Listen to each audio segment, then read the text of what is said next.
Hey guys, tonight we are stepping back onto a street where everyone knew your name, your schedule, and very likely what you were planning to serve for supper. A street where the front doors stayed open, the porch lights glowed soft and yellow, and the sound of a screen door slapping shut was as familiar as your own heartbeat.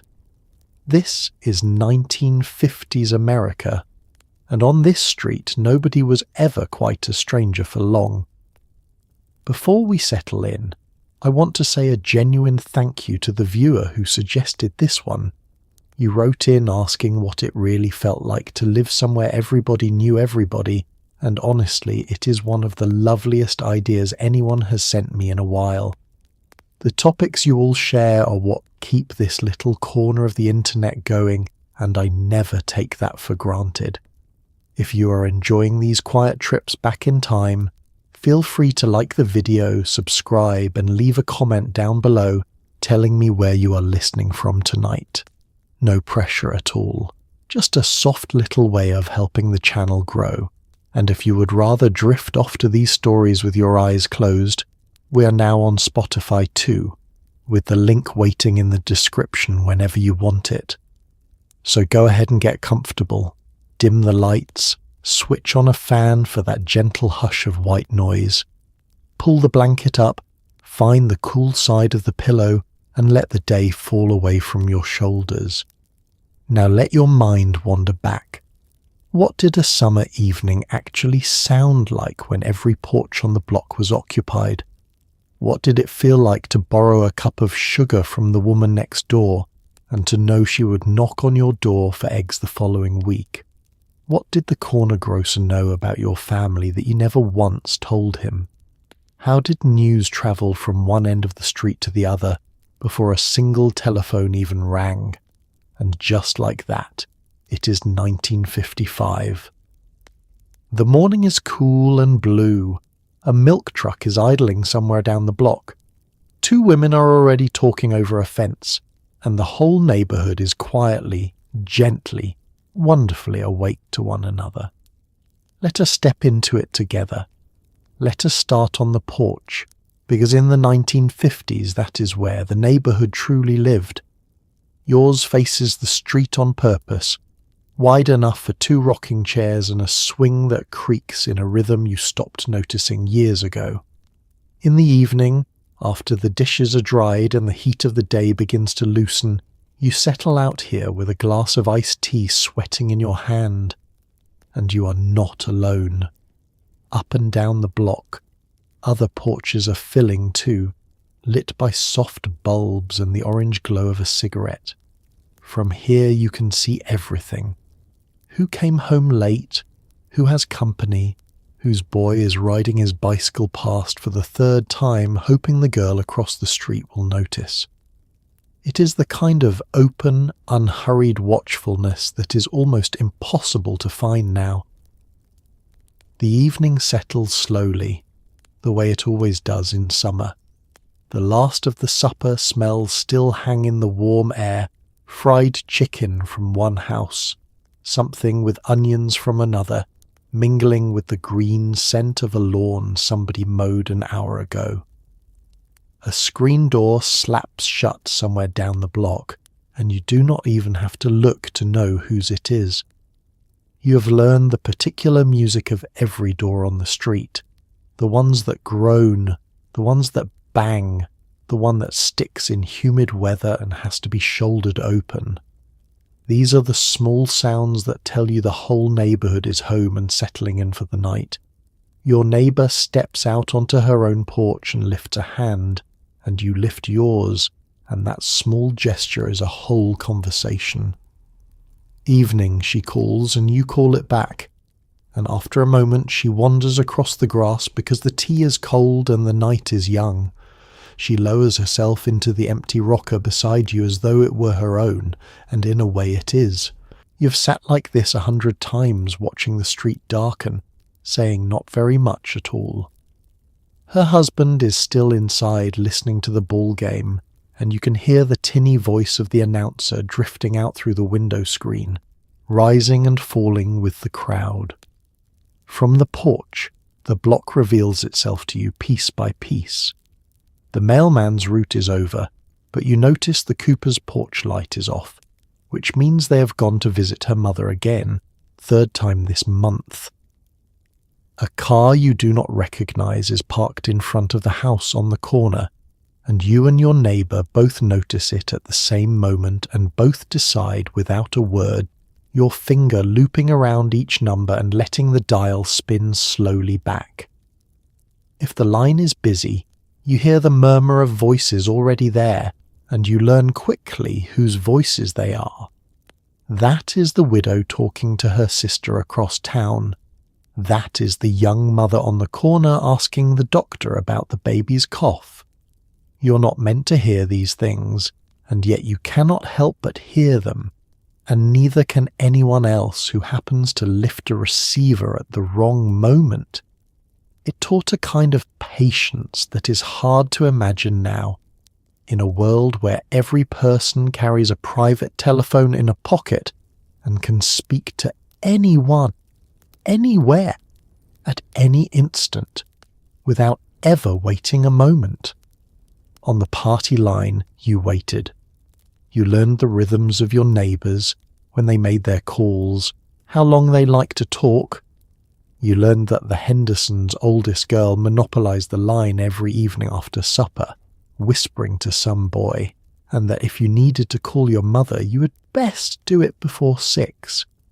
There was an etiquette to all of it, unwritten but understood. A whole set of manners built around the simple fact that the line belonged to everyone. And of course, there was the listening. Everyone knew it happened, and everyone pretended it did not. You would be talking to your friend, and there would come that faint click, that subtle shift in the sound, and you would both know that someone had quietly lifted a receiver and was breathing softly on the other end.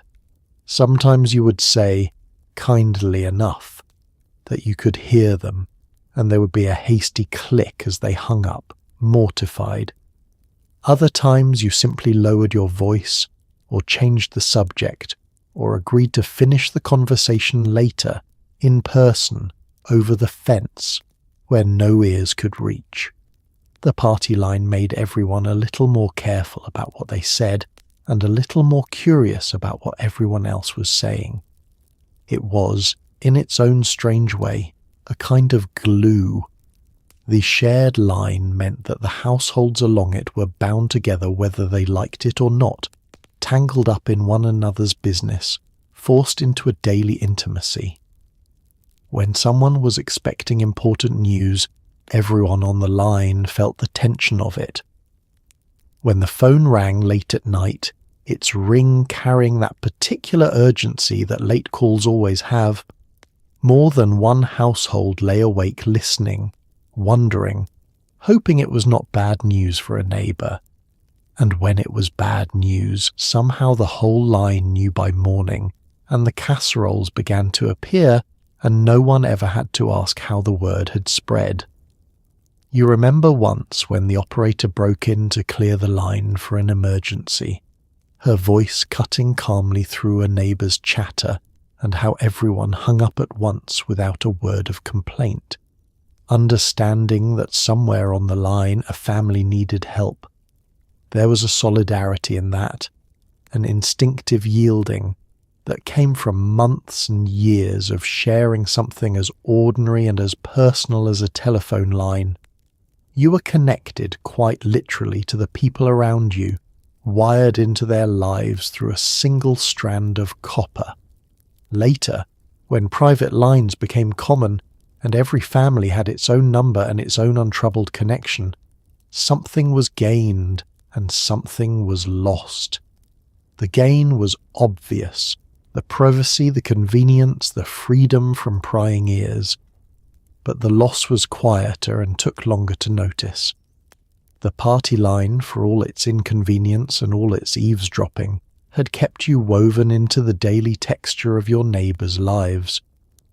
When it went away, so did a small daily reminder that you are never entirely alone on your line, and never entirely alone on your street. It is mid-afternoon now, and you're halfway through a cake when you realize the sugar tin is nearly empty, so you do what everyone does. You wipe your hands on your apron, cross the grass, and knock on the back door next door, because the front door is for company, and the back door is for family and neighbours, which by now amount to the same thing. She waves you into a kitchen that smells of coffee and lemon soap, measures out what you need into a jar, and does not let you leave for 20 minutes. Borrowing was never really about the sugar. It was a doorway, a small and constant excuse to stand in one another's kitchens, and through those doorways passed nearly everything worth knowing. Her kitchen is warm and a little cluttered in the comfortable way of a house that is truly lived in.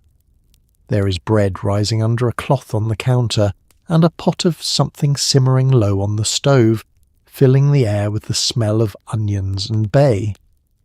She pulls out a chair for you before you can protest, and though you meant only to fetch the sugar and hurry back to your cake, you find yourself sitting, because that is how it goes, and because in truth you are in no hurry at all. The cake can wait. It always could. You talk about the small things first, the ordinary currency of neighbourly conversation, the heat, the price of things, her sister's visit next week and the trouble she's having getting the spare room ready. She tells you her husband has been working long hours, and you tell her yours has been the same, and in the telling there is a quiet comfort, the relief of knowing that the shape of your days is not so different from the shape of hers. Then, as the coffee is poured, the talk drifts gently deeper to the things that actually matter, worries about a child, news of an ailing parent, a bit of trouble 2 streets over that everyone is talking about, but no one quite understands. This is how the neighbourhood knew itself, one borrowed cup at a time. Sugar, flour, a couple of eggs, a stick of butter, a pinch of some spice you had run clean out of. The borrowing was constant and flowed in every direction, and no one kept a strict accounting of it, because it was understood that today you needed and tomorrow you would give, and that it all evened out in the end the way tides do. To knock on a back door and ask for a cup of something was the most natural thing in the world, and to be asked was a small honour, a sign that you were counted on, that you belonged to the web of small dependencies that held the whole street together. There was a trust in it that runs against the grain of how we live now, when a person can order anything to the doorstep at any hour and never once trouble a neighbour. When you can fill your pantry to bursting and never need to ask a soul for anything. There is a freedom in that self-sufficiency, but there is a loneliness in it too, a slow forgetting of how it feels to stand in someone else's kitchen, to need and be needed in the smallest of ways. The borrowed cup of sugar was never about the sugar.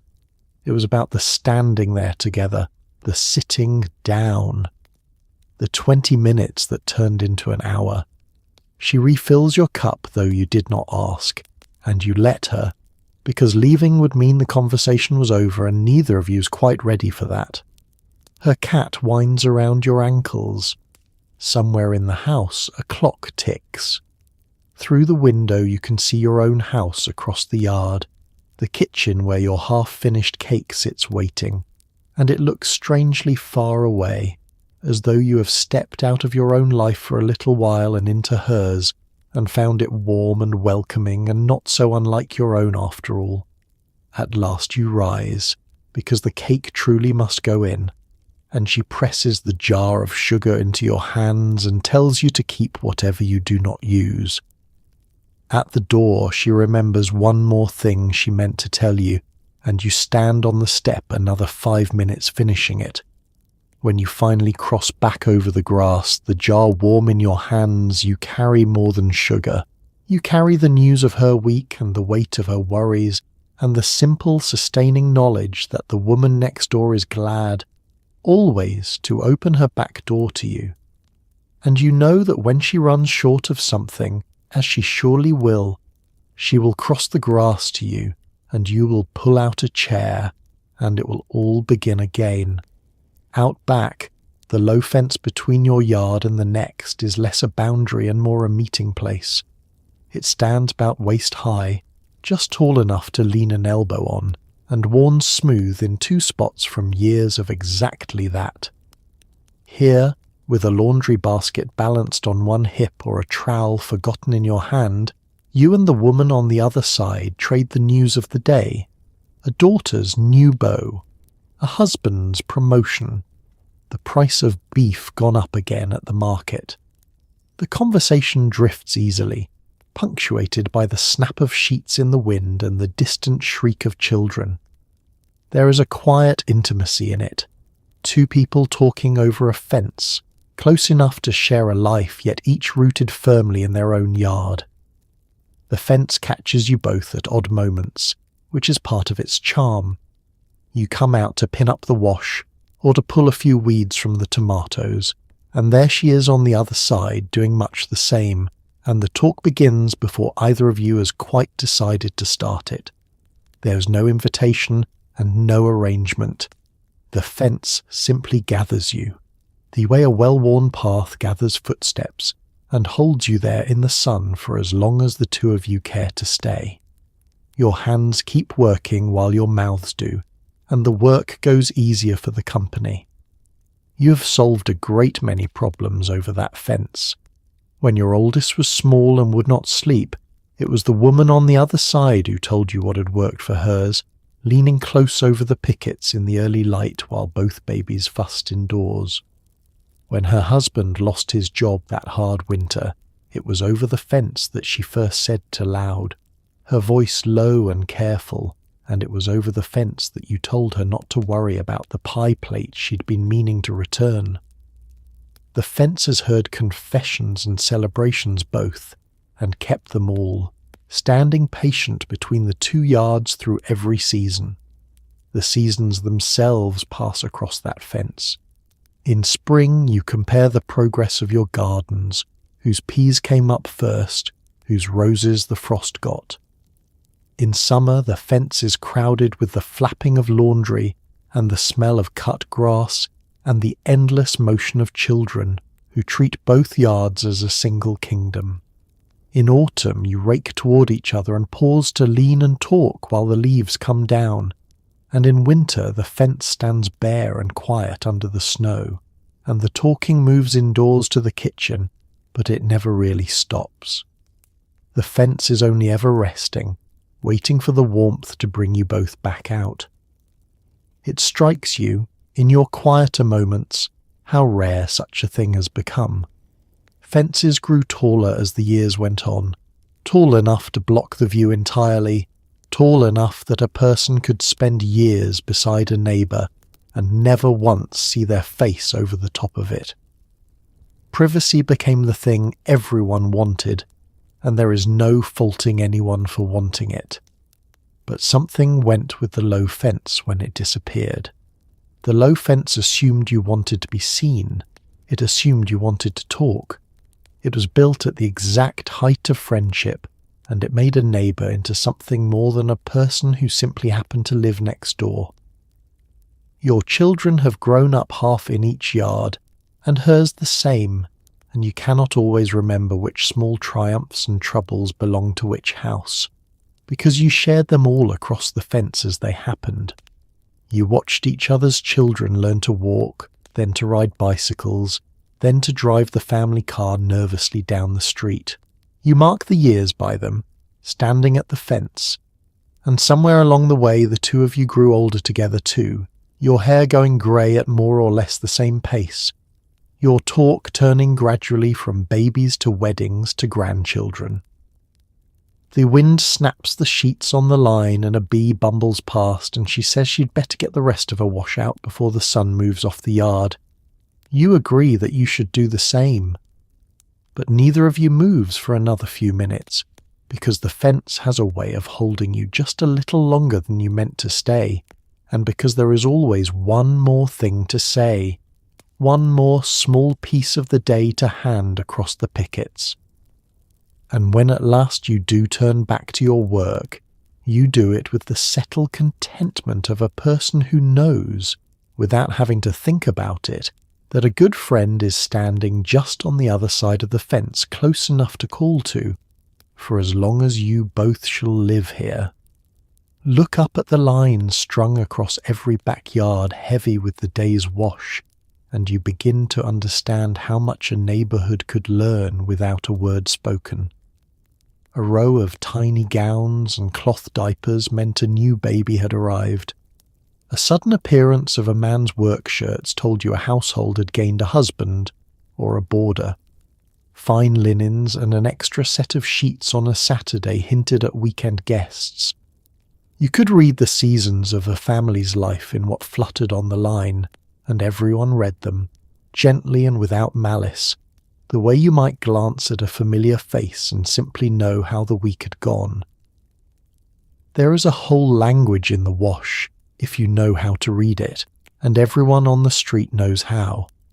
The clothesline is the most public of private things, hung out for all the world to see, and there is no hiding much of anything on it. When the little garments appear, soft and white and impossibly small, the news travels before the baby's been announced, and the older women nod knowingly to one another and begin planning what to bring. When a girl's clothesline suddenly blooms with pretty dresses and dainty things, the street understands she has a young man to impress and watches with fond interest to see how it turns out. You learn to read the harder chapters too. A line that goes empty for days when it should be full might mean illness in the house, a woman too poorly to do the wash, and that empty line will send a neighbour to the door with soup and an offer to take the laundry off her hands. A line hung heavy with black might mean a death. Mourning clothes aired and readied, and the whole street grows quiet and gentle around that house.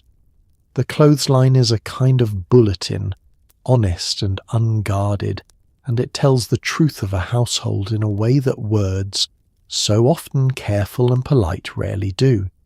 There is an art to the hanging too, and the women judge one another on it, kindly but keenly.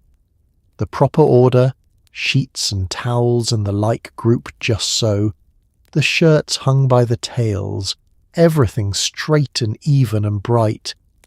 A well-kept line was a matter of quiet pride, a small daily proof that a woman had her house in order, and a sloppy one was noticed, though rarely remarked upon aloud.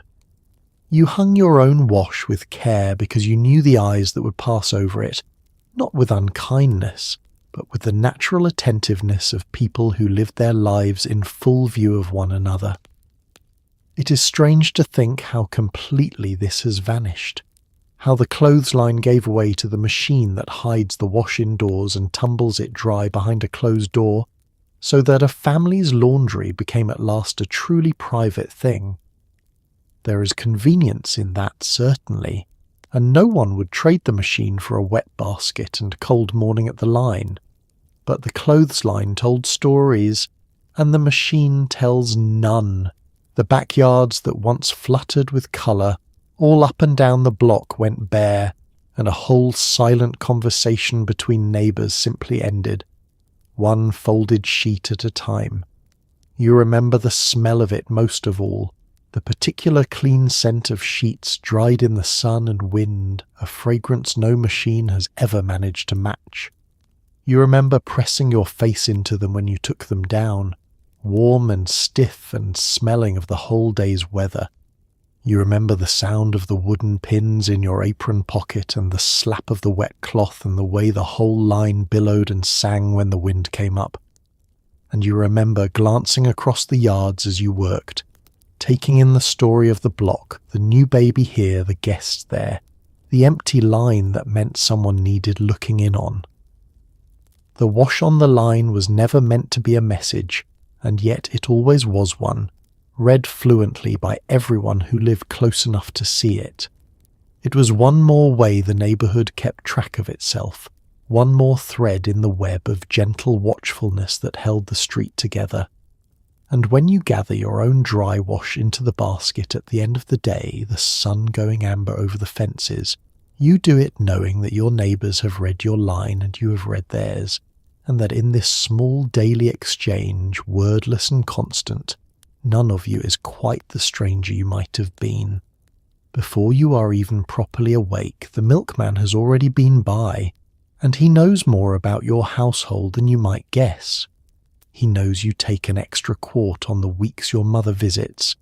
He knows the Carsons switch to buttermilk in the spring, and that the young couple on the corner have started leaving out a note for cream. His route is a map of the whole street's appetites and rhythms, its illnesses and its celebrations, all recorded in glass bottles on cool concrete steps. When someone was ailing, he was often the first outside the family to notice the milk gathering untouched, and more than once that quiet observation was the thing that sent a neighbour knocking to check. He comes in the blue hour before dawn, when the street is still and the grass is silver with dew, his truck humming softly down the block. You've heard it in your half-sleep 1,000 times, the low idle of the engine, the clink of glass in the metal carrier, the soft tread of his feet on the walk and then the porch. He sets the fresh bottles down and gathers the empties you left rinsed and waiting, and he is gone again before most of the street has stirred, leaving behind him a line of cold, sweating bottles on doorstep after doorstep, the first small gift of the day.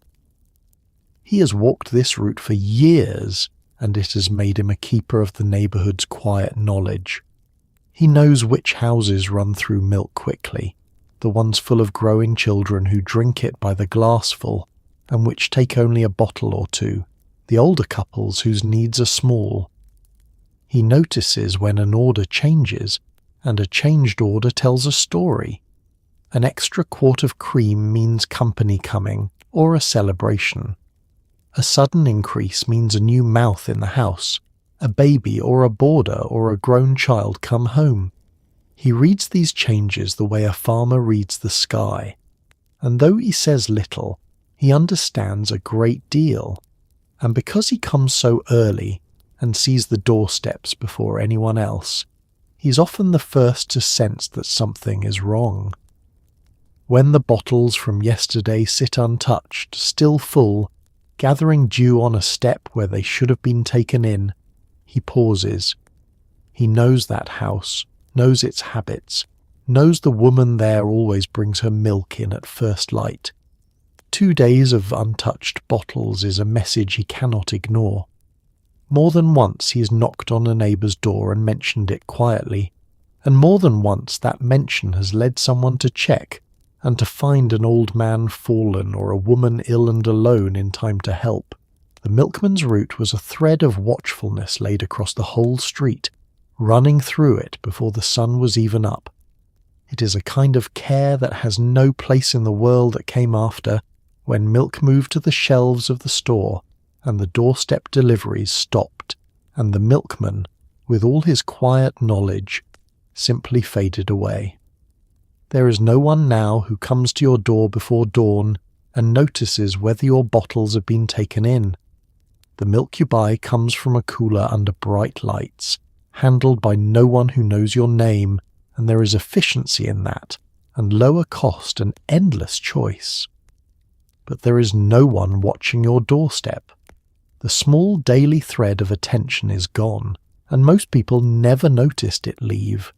You think of him sometimes, the man who knew your household's thirst better than you knew it yourself, the way he would leave a note under a bottle if your order was short, or tuck in an extra pint on a hot day without being asked, the way he tipped his cap to your children when they raced out to help him carry and let them ride a little way on the running board, laughing.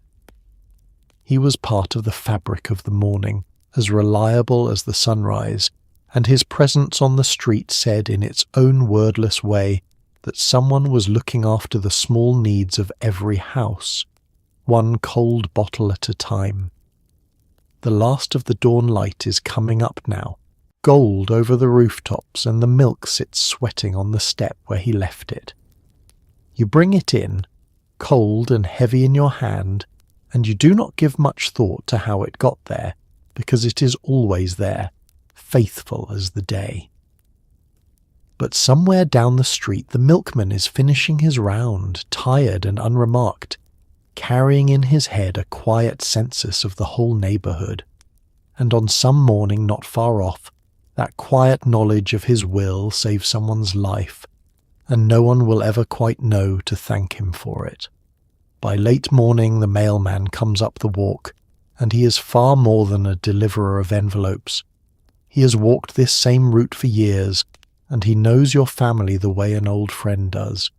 He knows which houses are waiting anxiously for a letter from a son in the service, and he lingers a moment longer at those doors. He knows who receives postcards from far-off places, and who never seems to get anything but bills. A wave, a word about the weather, a bit of news carried gently from one end of the block to the other.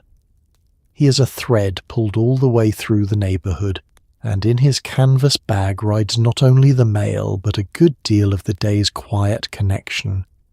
You hear him before you see him, the particular sound of his footsteps on the walk, unhurried and even, and the creak of the mailbox lid as he lifts it. If you're near the door, you step out to meet him, because it would be a shame to miss him, and he pauses gladly in no great rush, resting the weight of his heavy bag on his hip. He asks after your husband, remembers that your daughter was poorly last week, tips his cap and remarks that it looks like rain before noon. These are not large exchanges, but they happen every day, and the dailiness of them is the whole point. He is a fixed star in the sky of your ordinary life. He carries the news of the street in a way no one else quite does, because he touches every house. He knows, without prying, a good deal about the shape of your lives, who is corresponding with whom, whose son writes home faithfully every week and whose has gone quiet, which house is expecting a letter with such longing that the family watches for him from the window each morning. He does not read your mail, and would never dream of it.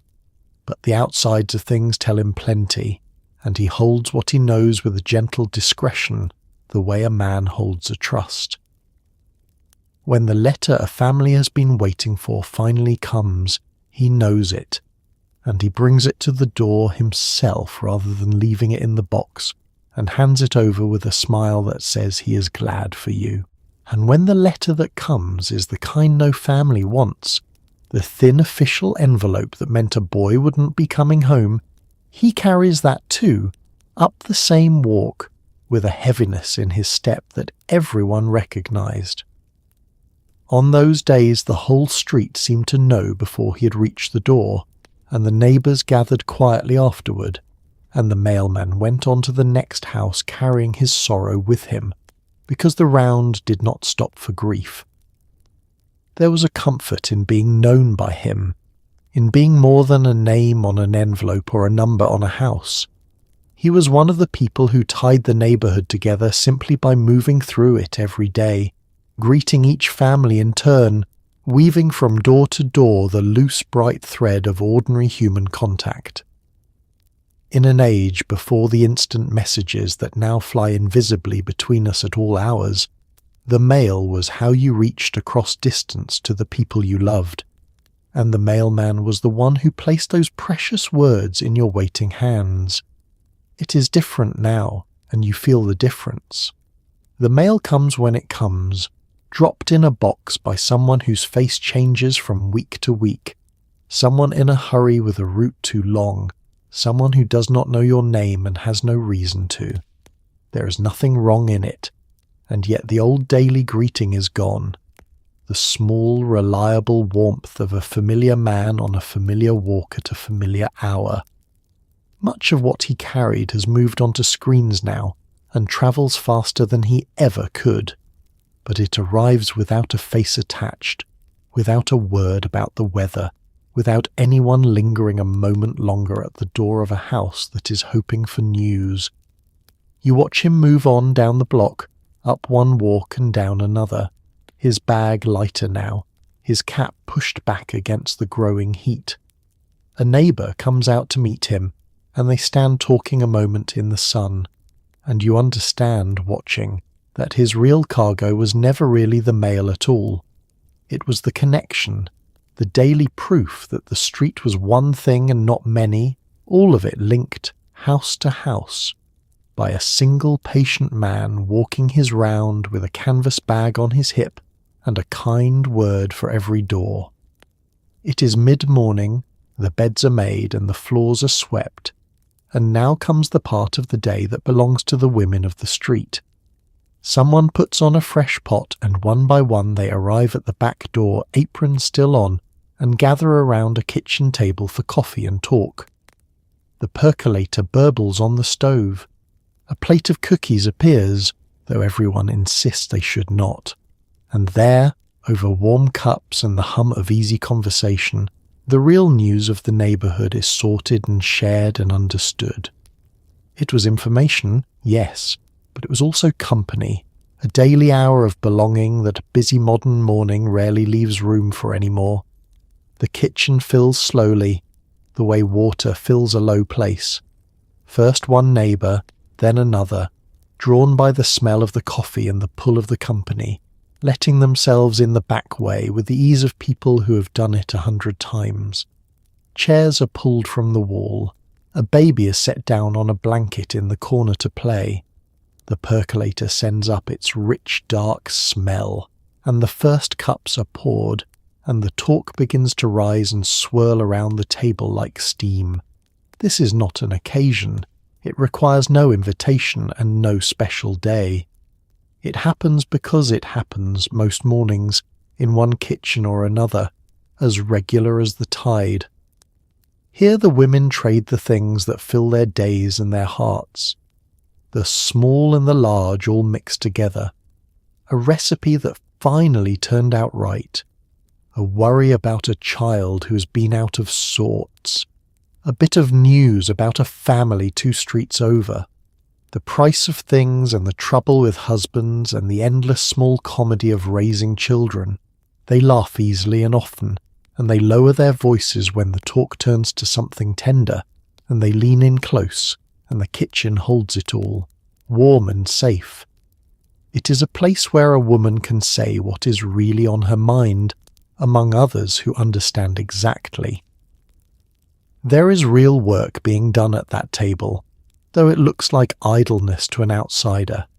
The neighbourhood is being knit together, thread by thread, over the coffee cups. This is where a woman new to the street is drawn in and made to feel at home. This is where the one who is struggling is quietly noticed, and where, without anyone quite saying so, a plan takes shape to help her. This is where the whole community's understanding of itself is assembled and maintained one morning at a time. The coffee clatch was the neighbourhood's memory and its conscience and its warm beating heart, and it met in a different kitchen every day. You cannot help but feel the ache of how far the world has moved from this. The kitchens are quiet now in the mid-morning hours, the women scattered to jobs and errands and the isolating hum of busy separate lives. The percolator has given way to the machine that makes a single cup for a single person, drunk alone. The daily gathering, the standing appointment with company and belonging, has largely faded, and much of what it gave has not been replaced. There are more ways than ever to reach one another now, and yet fewer kitchens where the neighbours simply arrive, unannounced and welcome, and stay an hour and go home lighter than they came. The cookies disappear despite everyone's protests, and the coffee is refilled, and the morning drifts pleasantly on. A child wanders in wanting something, and is shooed gently back out to play. Someone glances at the clock and says she really must get on with the ironing, But she does not rise, not yet, because the conversation has hold of her, and there is one more thing to say. The light comes soft through the kitchen window. The baby has fallen asleep on the blanket. And for this one warm hour in the middle of the morning, no one is alone with her troubles and no one is a stranger, and the whole street feels close enough to touch. At last they do rise, one by one, gathering up babies and empty cups, promising to bring the pie plate back and to remember the recipe. The kitchen empties as gently as it filled, but the warmth of it lingers all day, and tomorrow it will happen again, in this kitchen or another, and the women of the street will gather once more around a fresh pot, and the neighbourhood will go on knowing itself, one cup of coffee at a time. Listen for it now, that constant low current of children moving through the neighbourhood like water finding its way. They cut through the miller's yard to reach the vacant lot. They cluster on the Petersons' steps. They wander in and out of half a dozen kitchens over the course of an afternoon, and are fed at whichever table they happen to land on. And children, of course, carry everything home. What they saw, what they overheard, who said what to whom. Without ever meaning to, they were the swiftest messengers on the block, threading news from house to house on scabbed knees and sneakered feet. No adult could have kept up with them, and no adult ever tried. They move in packs, the children of the street, gathering and scattering by some logic all their own. In the morning they are one place, by afternoon another, following the shade and the games and the rumour of something interesting happening 2 yards over. They know the neighbourhood in a way no grown-up ever will, every shortcut and hiding place, every fence with the loose board, every yard where the dog is friendly and everyone where it is not. The whole block is their territory, a single great playground with no fences that matter, and they range across it freely from breakfast until the streetlights come on, and everywhere they go they see and hear. A child is invisible in the way that furniture is invisible, present but unregarded, and so the grown-ups talk over their heads as though they were not there, and the children absorb it all. They know which couples are quarrelling and which are courting. They know whose father came home late and whose mother was crying in the kitchen. They know all the small secrets of the street, not because they are prying, but simply because they are there, underfoot and overlooked, soaking up the world around them. And then they carry it home, spilling it out at the supper table without the least idea that they are carrying anything at all. The kitchens of the street are open to them, every one. A child playing far from home at the noon hour is simply fed wherever he happens to be, set down at a neighbour's table with the neighbour's own children, and given a sandwich and a glass of milk without a second thought.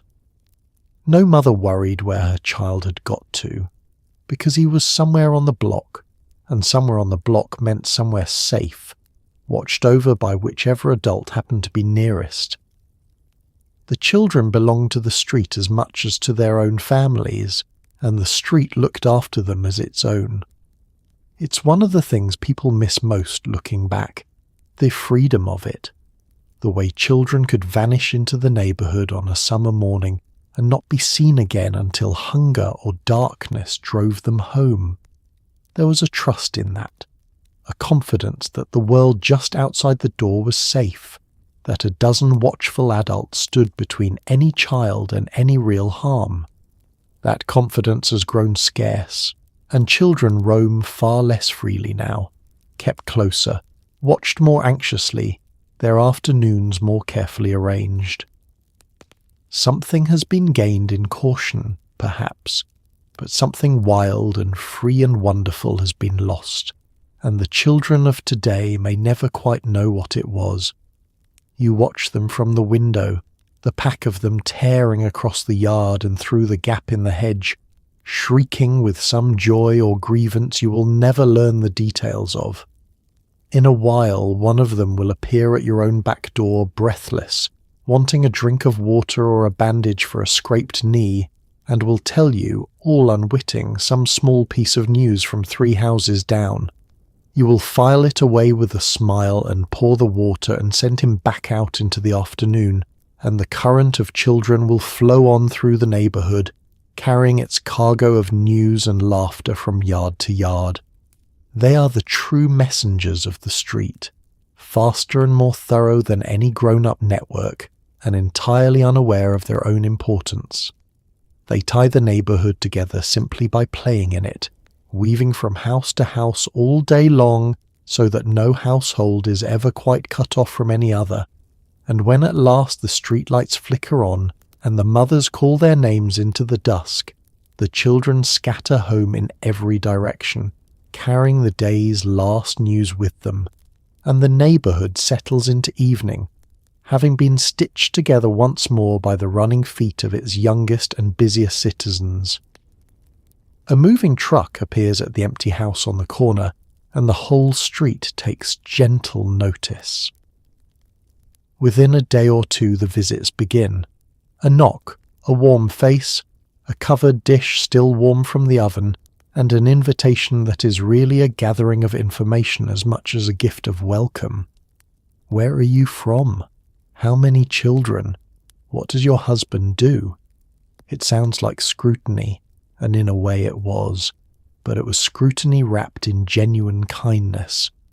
To be new was to be folded in quickly, absorbed into the life of the block before your boxes were even unpacked. Loneliness had a hard time surviving on a street like this. The truck itself is an event, watched from behind a dozen curtains as the furniture comes down the ramp and disappears into the house. The street reads what it can from the sofas and the bed frames and the boxes marked in careful hand, forming its first impressions, wondering who these new people are and what they will be like. There is a natural human curiosity in it, but there is also something warmer, a readiness to make room, an instinct to gather the newcomers in. By evening, the women of the block have already begun to plan who will call first and what they will bring. The visits come soon after, and they come bearing food, because food is the universal language of welcome. A cake, a pot of soup, a plate of cookies still warm, carried across the street and up the walk, and pressed into the hands of the bewildered new woman before she has found her own kitchen things. "Come in," the newcomer says, though the house is chaos, and the neighbour steps in for just a moment that stretches into an hour, and the questions begin, gentle and friendly and relentless. Where did you move from? Do you have children? Will your husband be commuting into the city? Each answer is tucked away and, in the way of the street, gently shared, so that by week's end the whole block knows the shape of the new family's life. It could feel like a great deal, all that attention, all those questions, all those faces at the door. But it was the opposite of coldness, the opposite of being left to fend for yourself in a strange place among strangers. To be so quickly and thoroughly welcomed was to be spared the loneliness that so often comes with the new house in a new town. Before the newcomer had learned her way to the grocery, she knew 6 neighbours by name. Before she'd hung her curtains, she'd been told which doctor was best and which grocer would carry an account and which day the trash was collected. The street took her in and taught her its ways and made her, almost at once, one of its own. You remember your own arrival, years ago now, the truck and the boxes and the strange echoing rooms, and how frightened you were in a quiet way of belonging nowhere. And you remember the first knock at the door, the warm face, the covered dish, the flood of questions, and how the fear of it began to lift almost at once. Within a month you were part of the street, drawn into the kitchens and the fence talk and the daily rhythm of the block, and you could scarcely remember what it had felt like to be a stranger. That is what the welcome did. It closed the distance fast before it had a chance to harden into loneliness. It has grown rare, that kind of welcome in the world that came after. People move into new houses now and may go weeks, months, even years without a single neighbour knocking at the door. The truck comes and goes and no one takes much notice, and the new family unpacks in isolation, known to no one, folded into nothing. There is privacy in that which some people prefer, and no one can be faulted for keeping to themselves. But the newcomer on a 1950s street was never given the chance to feel alone, and there was a great kindness in that, a warmth extended before it was even asked for. You think you might carry a plate over yourself to the new family on the corner once they have had a day or two to settle. Something warm, something homemade, and a few friendly questions, and an invitation to the coffee gathering come morning. It is how you were welcomed, and how the street has always done it, and how the neighbourhood renews itself, generation after generation, one covered dish at a time. Because a street is not merely a row of houses, it is the people in them, bound together by 100 small kindnesses, and the welcome is the first of them, the door through which every stranger becomes, in time, a neighbour and a friend. It is Sunday now, and the whole neighbourhood moves in the same direction, dressed in its best, hats and gloves and shined shoes, converging on the church at the end of the road. Inside, the pews fill in familiar patterns, the same families in the same spots week after week, and in that gathering everyone takes a quiet accounting. Who is here and who is missing? Whose daughter has come home from college? Who looks tired? Who looks radiant? Who is sitting a little apart? Church was worship, of course, but it was also the great weekly census of the community, the hour when the street confirmed once again that it was all still there, still whole, still watching over its own. The morning has a particular hush to it, a slowing of the ordinary rhythm. There is no wash on the lines today, no mower running, no back doors banging with the everyday traffic of borrowing. Instead, there is the sound of families getting ready, the scrape of the good shoes being fetched from the closet, a mother's voice urging a child to hold still while she works the part into his hair. And then the doors open all up and down the street, and out they come transformed, the men in their pressed suits and the women in their Sunday dresses and small neat hats, the children scrubbed pink and pulling at their collars. You walk together, more or less, the whole block drifting toward the church in a loose and cheerful procession. Greetings pass back and forth along the way, remarks about the fine weather or the sermon last week, the easy talk of people who see one another daily and are glad to see one another again. By the time you reach the church steps, you have gathered up half the street, and you climb them together into the cool, dim quiet of the sanctuary, where the light comes coloured through the windows and the air smells of wood polish and old hymnals and the flowers set near the altar. Inside, everyone knows their place and takes it. The pews fill the way they always fill, the same families in the same rows, so that a stranger would learn the whole social map of the neighbourhood simply by watching where people sat. And from your own pew you take your quiet reckoning of the congregation, the way everyone does, without a word and without unkindness. There is the family whose son is home on leave, and how proud they look with him between them in his uniform. There is the widow, alone as always, and you resolve again to sit with her at the social afterward. There is a gap where old Mr. Abbott usually sits, and a small worry stirs in you, because he is never absent, and you make a note to have someone look in on him. This was the heart of what church did for a neighbourhood, over and above the worship itself. It gathered everyone into one room once a week without fail, and let the community see itself entire, take stock of itself, know that all its members were accounted for. In the days before a person could learn a neighbour's whole life from a glowing screen without ever leaving the house, This weekly gathering in the flesh was how a community stayed a community. You had to show up, you had to be seen, and in being seen, you were held. The service moves through its familiar shape, the hymns rising from the congregation in that particular imperfect warmth of ordinary voices singing together, the sermon, the quiet, the collective breath of a room full of people bowing their heads at once.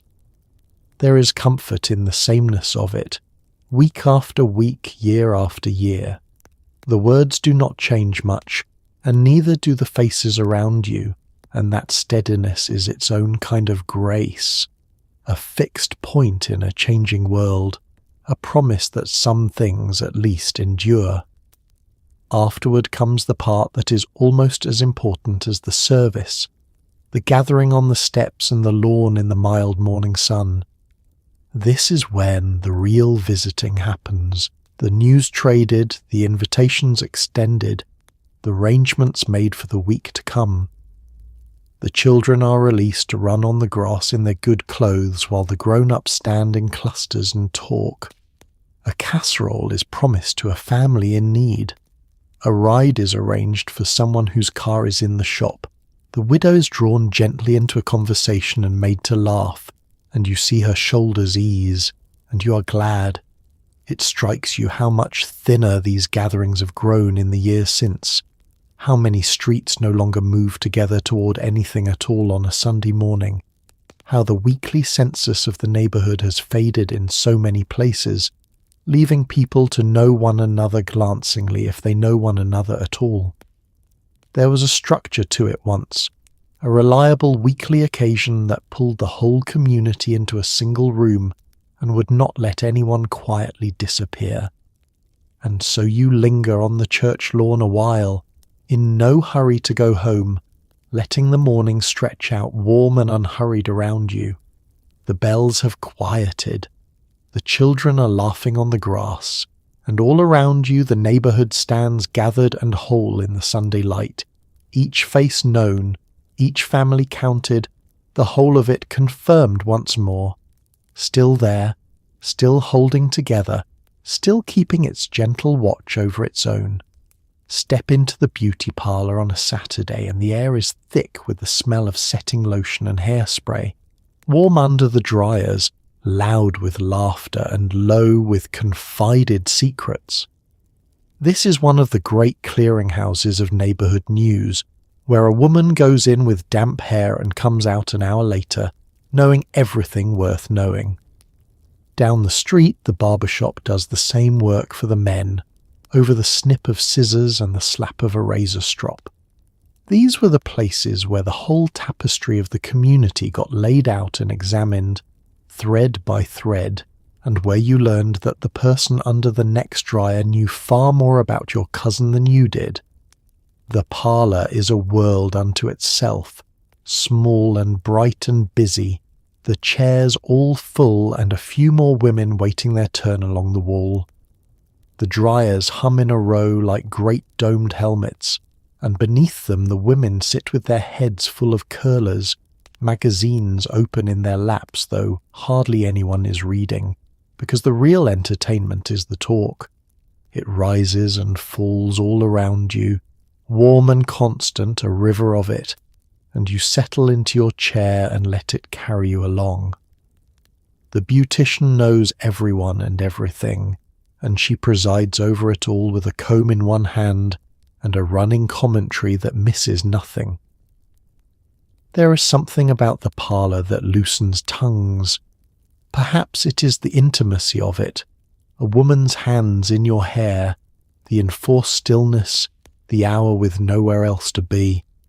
Perhaps it is simply the company, the gathering of women who see one another rarely enough that there is always news to trade. Whatever it is, the talk flows freely, and by the time your set is dry you have heard the whole state of the neighborhood, who is expecting, who is quarreling, whose boy has got himself into a scrape, whose girl has caught the eye of a promising young man.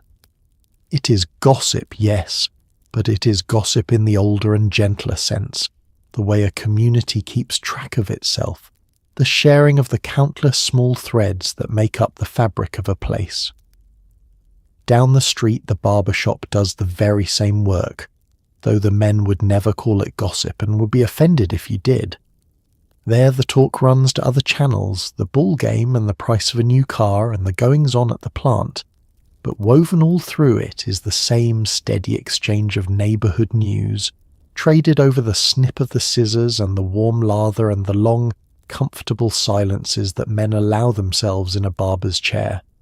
The barber, like the beautician, knows everyone and holds a great store of quiet knowledge and doles it out judiciously to those in his chair.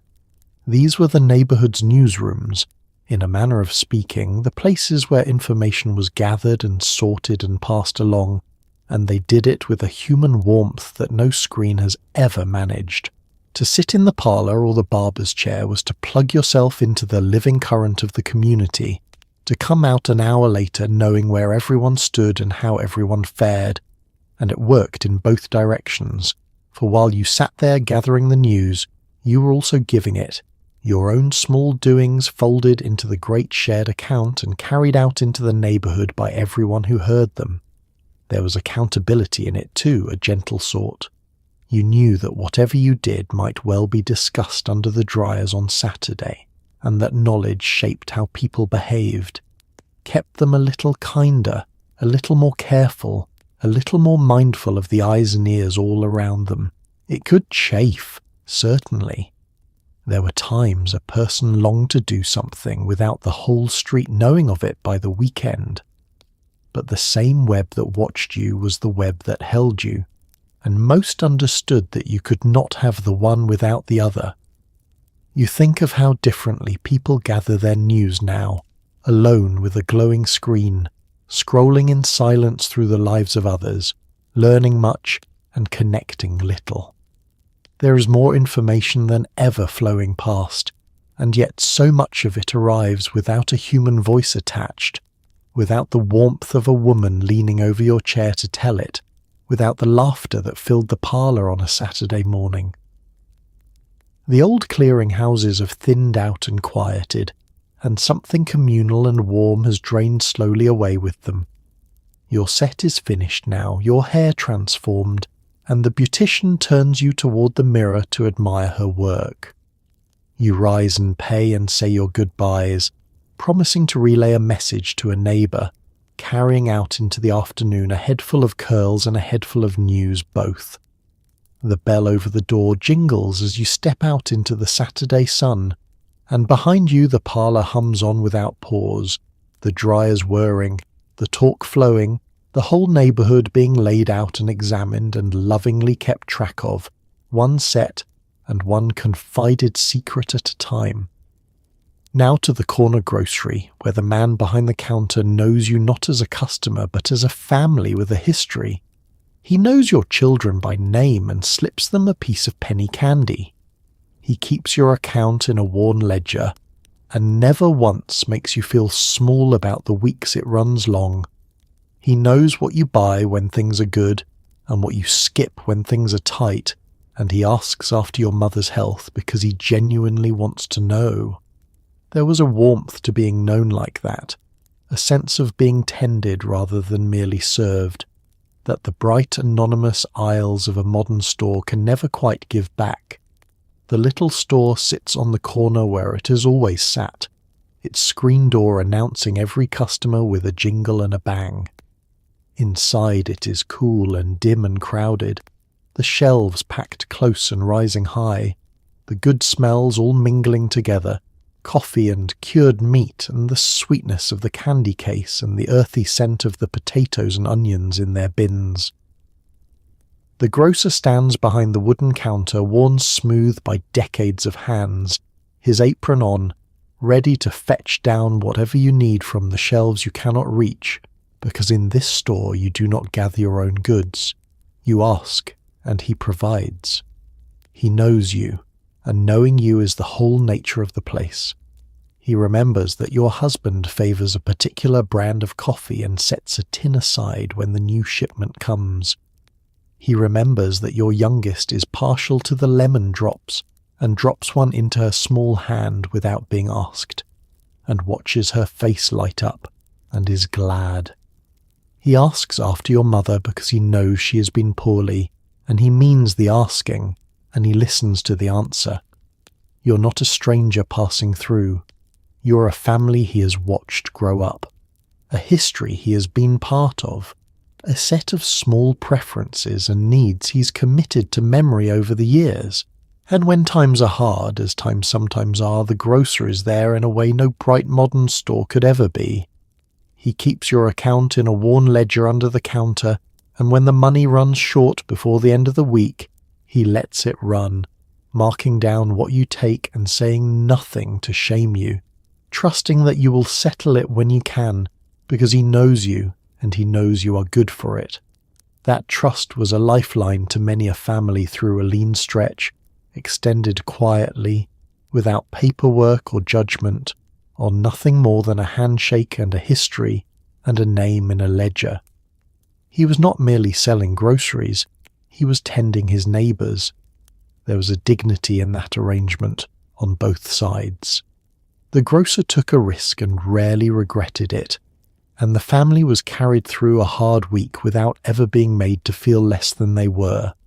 It was commerce, but it was commerce softened by relationship, by the simple fact that everyone involved knew everyone else and expected to go on knowing them for years to come. You could not treat a neighbour the way a stranger might be treated, and the grocer never did.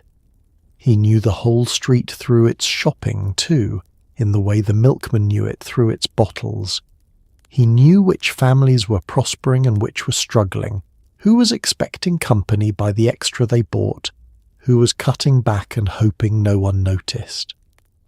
He held all this knowledge gently, and used it only to serve better and to help where he could, setting aside a bruised but usable crate of apples for a family he knew was pinching pennies, or slipping an extra something into a child's bag. His counter was one more place where the neighbourhood was known and cared for, one more thread in the web. It is a kind of shopping that has all but vanished, and you feel its absence keenly when you walk the wide, bright aisles of the stores that came after, gathering your own goods under the humming lights, passing at last through a line where a stranger scans your things and never meets your eye and does not know your name and has no reason to. It is faster and cheaper, and there is more of everything.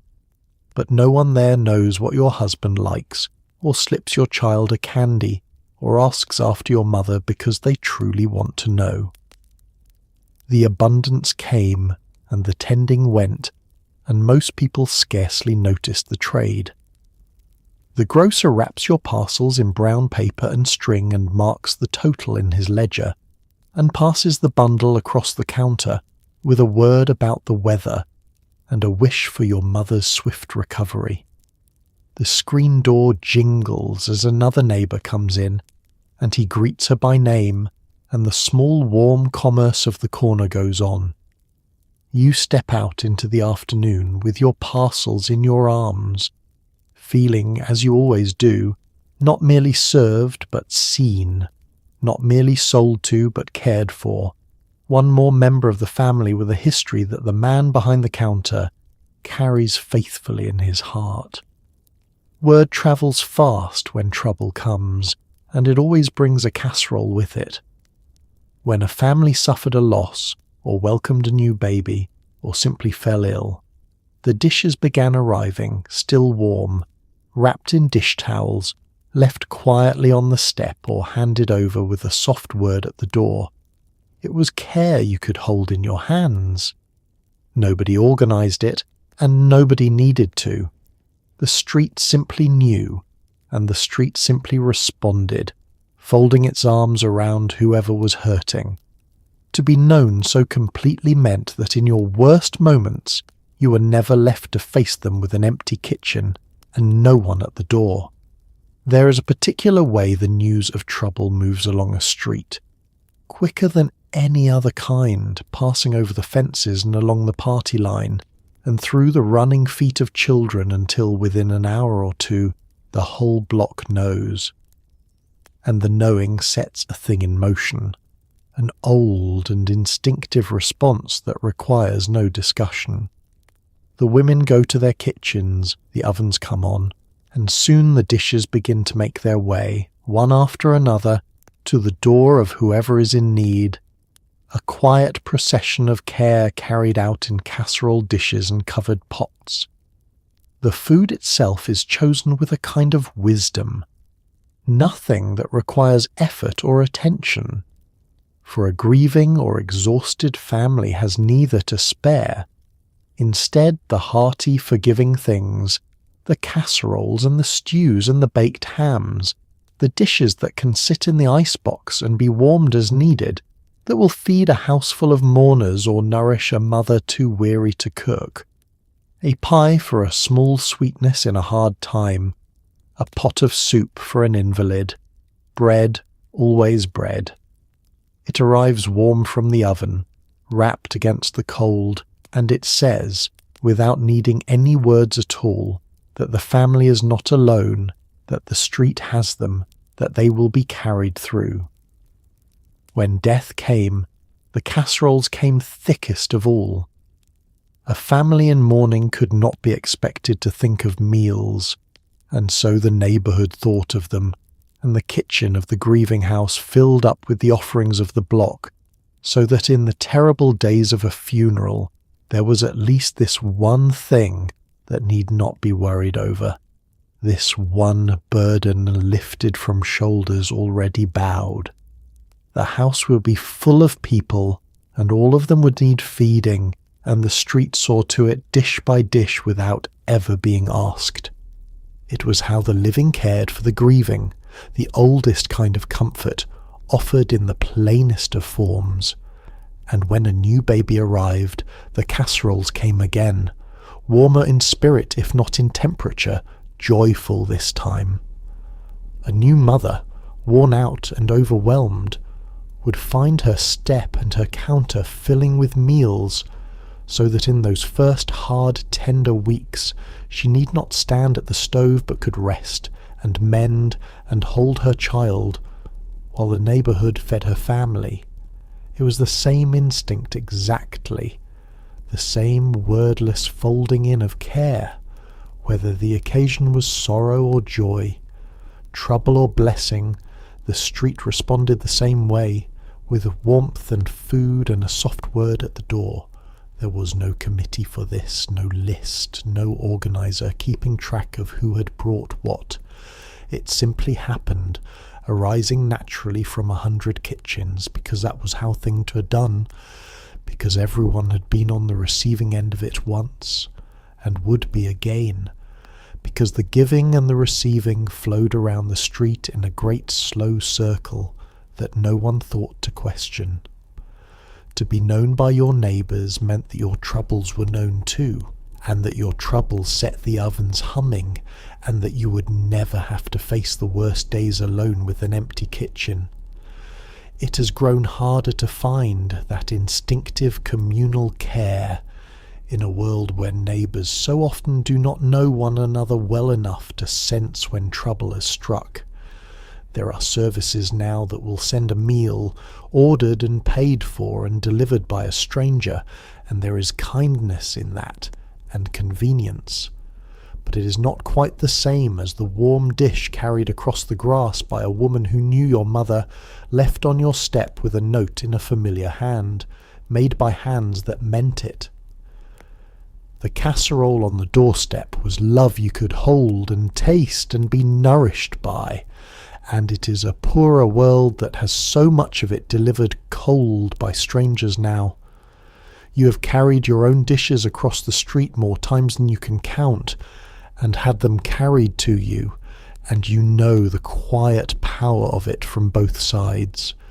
You know how much it means to open your door in your darkest hour and find warmth waiting there, proof that you are held. And so, when the word comes down the street, as it surely will, that a neighbour is in need, you will go to your kitchen and turn on your oven, as you have always done, and add your dish to the procession, and carry your small portion of care across the grass to a door that will open, grateful to receive it. It is evening again, and in one warm living room the card table is set up. The good glasses are out, and the bridge club is gathering. These circles met faithfully, week after week, month after month, rotating from house to house. The women had their groups and the men had theirs, and the talk between hands was every bit as important as the game itself. Here, friendships deepened and confidences were traded over the shuffle of cards and the clink of ice. It was a standing appointment with belonging, a promise that no matter how the week had gone, there was a table waiting and people who would notice if your chair sat empty. The living room has been readied for it with a little care. The good lamps lit, the folding table brought out and covered with the felt cloth kept just for this, the cards and the score pads laid ready. There is a plate of something to nibble, and coffee brewing, and perhaps something stronger for later. And then the doorbell begins to ring, and in they come, the members of the club shedding their coats and settling into the warm familiar room with the ease of people who have done this 100 times, in this house and a dozen others, over years of Tuesday or Thursday evenings. The game itself is the occasion, the reason, and the structure, but it is not truly the point. The point is the gathering, the reliable weekly coming together of a circle of friends, the standing appointment that nothing short of real trouble is allowed to break. The cards give the hands something to do and the evening a shape, but between the hands and often right through them flows the talk, and the talk is the real substance of the night. Over the shuffle and the deal and the calling of the bids, the friends catch up on one another's lives, share the news of the week, offer counsel and comfort and laughter in equal measure. There is a particular closeness that grows in these small faithful circles, meeting so regularly over so long a time. You come to know one another deeply through the accumulation of all those evenings, all those hands played and stories told and cups of coffee shared. You learn one another's troubles and triumphs as they unfold week by week, so that the club becomes a kind of witness to your life, a small group of people who know its ongoing shape and hold it with you. When something wonderful happens, these are among the first you want to tell. When something hard comes, these are the ones who gather round, and the club noticed. That was part of its quiet power. If your chair sat empty on card night, and you had sent no word, the others felt it and wondered, and by morning someone would have telephoned to make sure all was well. You could not simply vanish from such a circle unremarked. Your presence was expected, counted on, and your absence was a signal that something might be wrong. In a life that could otherwise grow isolated, the standing appointment of card night was a thread of accountability and care, a promise renewed every week that you were part of something that would notice if you slipped away. The men had their own versions of the same thing, their poker nights and their lodge meetings and their gatherings in garages and dens, where the talk ran to different subjects but served the same purpose. And the whole neighbourhood was cross-hatched with these small faithful circles, overlapping and interlocking, so that nearly everyone belonged to at least one, and through them to the larger web of the community. They were the neighbourhood's connective tissue, these clubs and groups and standing games, the regular occasions that pulled people together again and again until acquaintance ripened into deep and lasting friendship. It is a kind of faithfulness that has grown rare, the standing weekly gathering that holds its place on the calendar year after year.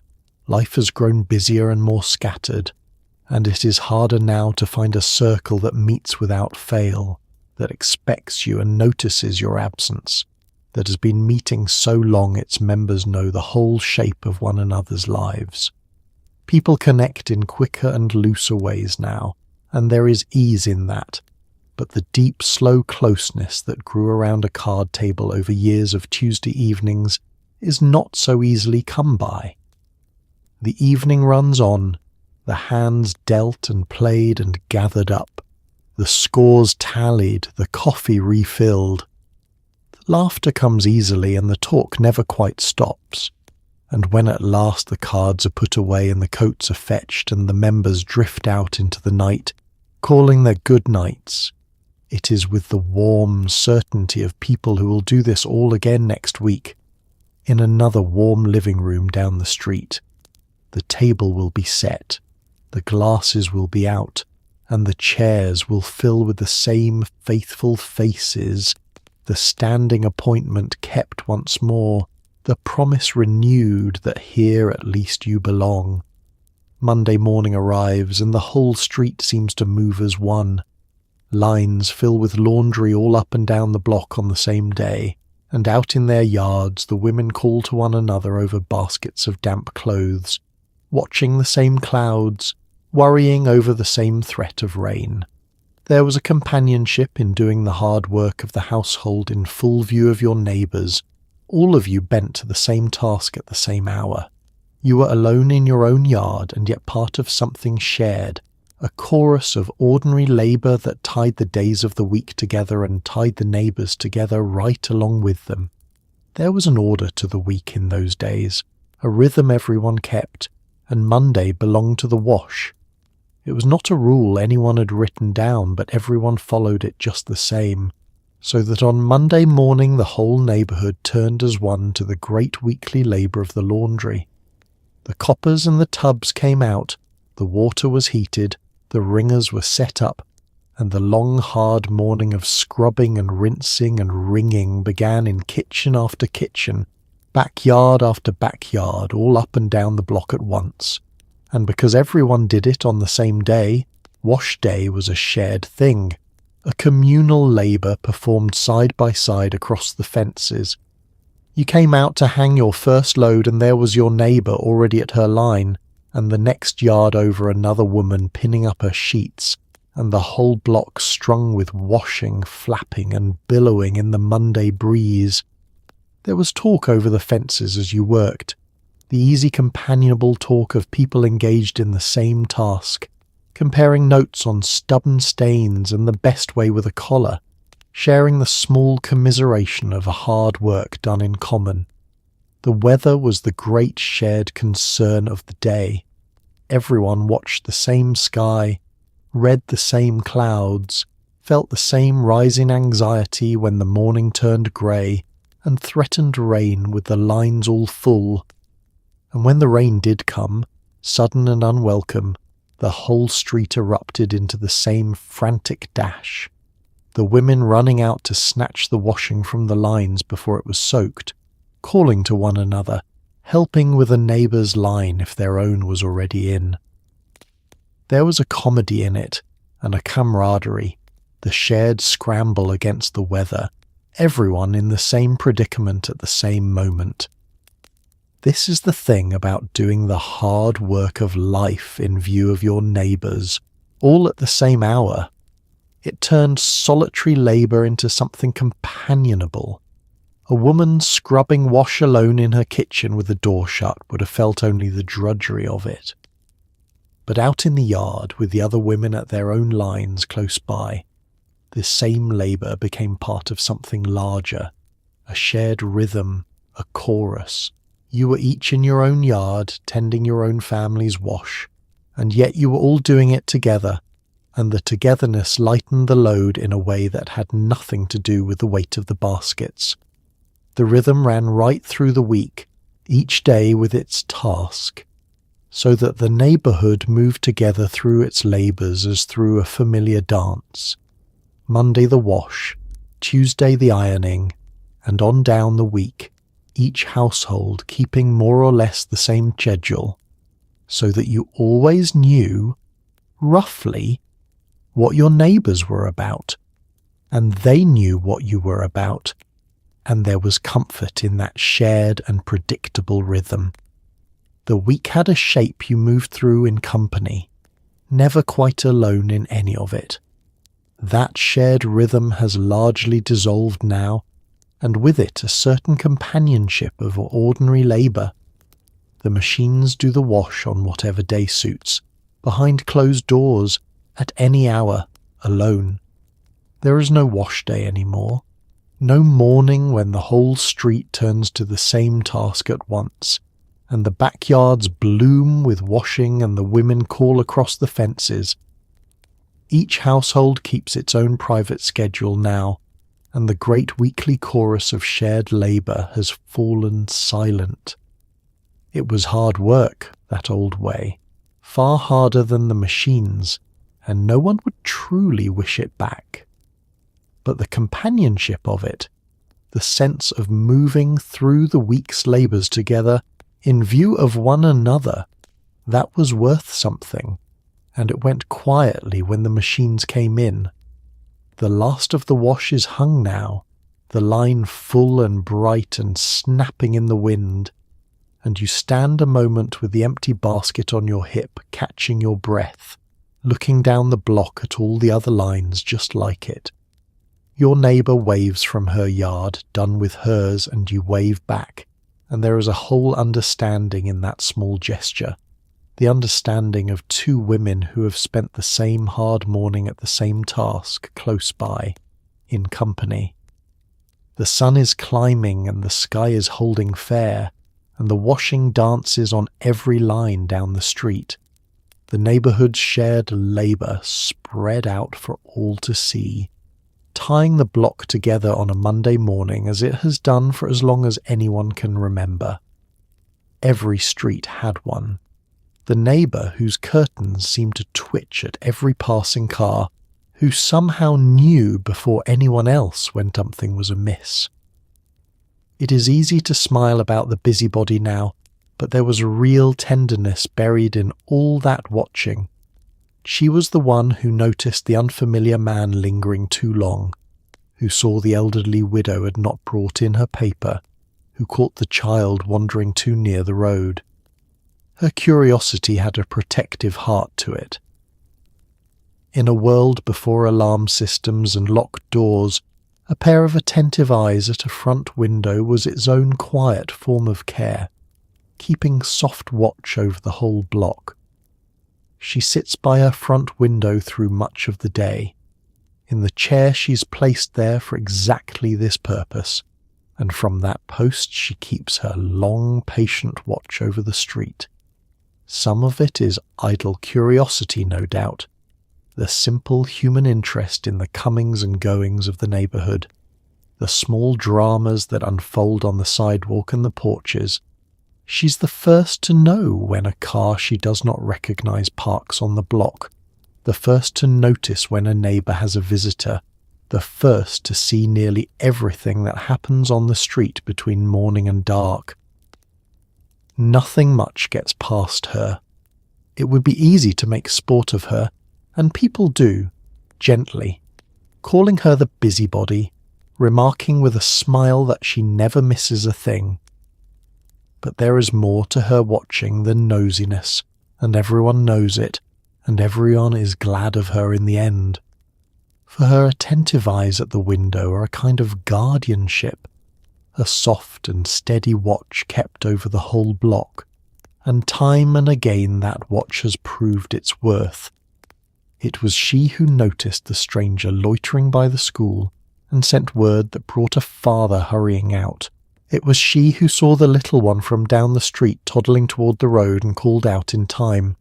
Her greatest service, though, is her watch over the vulnerable, the ones most easily overlooked. She keeps a special eye on the elderly widow who lives alone, and when the newspaper lay untouched on the walk one morning past the hour it should have been fetched in, it was she who noticed, and she who sent someone to knock, and she who was proved right in her worry when the old woman was found ailing and in need of help. Left to themselves, the vulnerable can slip through the cracks of a neighbourhood unnoticed, but not on a street with a watcher at the window. Her attention was a net beneath them, and it caught them when they fell. There is a truth here about the difference between being watched and being watched over, and the two ran very close together on a 1950s street.